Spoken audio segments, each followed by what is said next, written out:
Most people are going to stay stuck exactly where they are. And it's for a few different reasons. One of them is because of obviously fear of failure. Another one is comfort zones. The next one is not really having aligned goals. Um, I think one of the biggest issues that people face, honestly, is that they try something and they have ambition to give something a little bit of energy.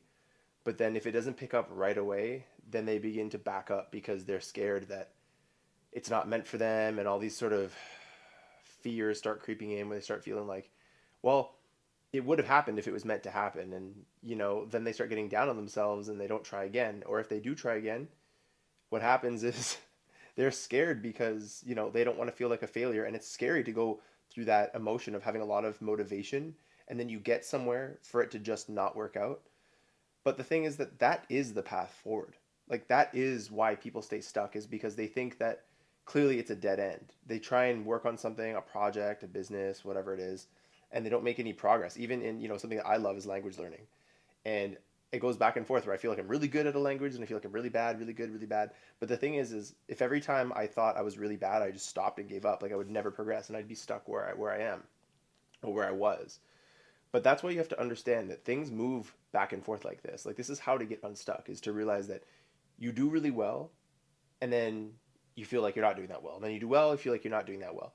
But the reality is that ebb and flow back and forth, the way the pendulum swings or whatever, that is the way you progress forwards.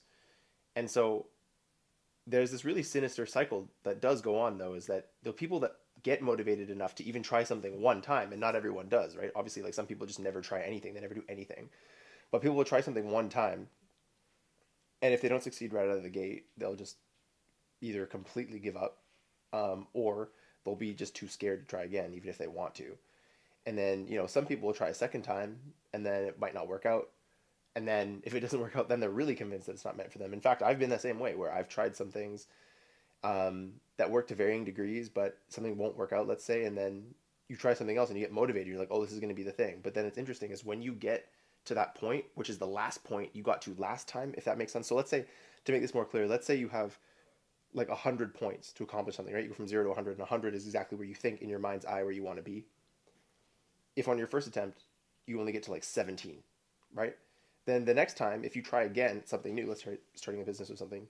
If you try again, then what happens is like, hey, you get to 17, and then you get scared and you don't keep pushing through because you just feel like, if I fail again, then I'm going to have no motivation to ever try again. And it's nicer to feel like you can get something started than it is to feel like, you can only get something to the beginning stage and then it fails. And so like people want to preserve, almost they want to preserve the way they feel, this sense of motivation and whatever you have at the beginning of starting something new. It could be a new relationship, a new whatever. You feel so good, but then you're scared because the last time you got this far, you failed. And so there's this weird thing inside of you that keeps you stuck. You don't push forward just because you feel like this is as far as you can get. But really, it's about accepting that that is the process through which you get to where you want to go. Excuse me.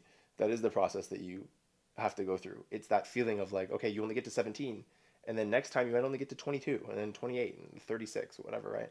You might never get to the 100 until you do. And then you get there, right? But that's the process, is you keep going forward. And by the way, it's not always linear like that either.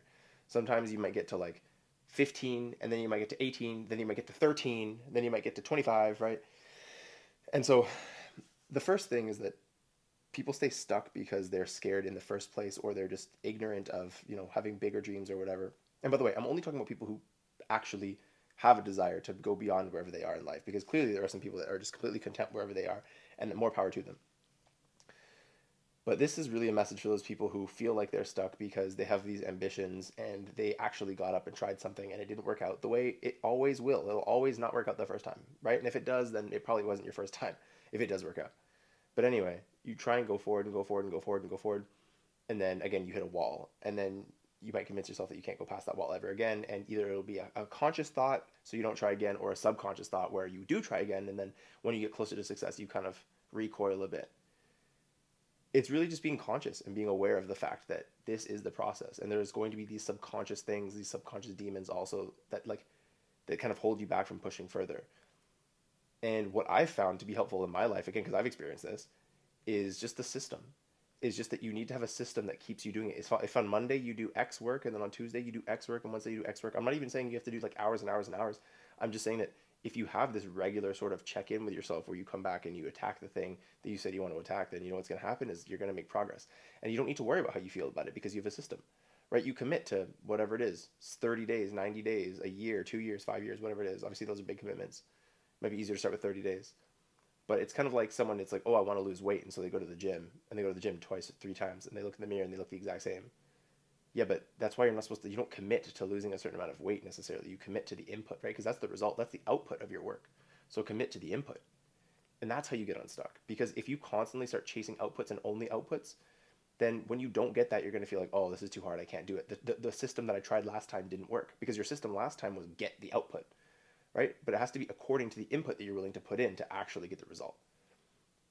And so I think that when you understand that it's all input based is when you start getting unstuck, is because now it doesn't matter if you failed once, failed twice, it doesn't matter if you get to 17 or 33, right? To continue the analogy, that doesn't really matter. Because let's say you did fail, you didn't get what you wanted, your business didn't take off, or whatever it is. I'm using that as an example because I know there's a lot of young people that watch that are interested in starting businesses or making money for themselves, side hustles, whatever you want to call it, whatever it is for them. It's about starting a system, right? It's that you're going to put in this amount of work this often towards this goal. Now, of course, you have to make sure, like I said earlier at the very beginning of the video, you have to make sure your goals are aligned, right, with your actual, what you actually want to get done. Because if you're doing things every day that don't align with the actual thing you want to get done, then of course it's useless, right? If you want to lose weight, but your method to do that is just by like, I don't know, something that's entirely irrelevant, then obviously it's not going to work. But if you have a regular system that you keep putting in the work, you'll find that you don't stay stuck very long and you'll keep progressing. So don't let your emotions hold you back. Don't let the fear of failure hold you back. And don't let the fear of failing again hold you back, because that can even be more crippling. Those that, like I said, those that pick up and actually do something, it can be even more scary if you fail once, because then you know you're capable of failure. Because sometimes the ignorance can be bliss, right? You try your first time, you don't know that you can fail, and you just think it's going to work, right? You've prayed to whoever you've prayed to, and you hope it's going to work. But this is me telling you that just pick a system and stick to it, because I can tell you that it works.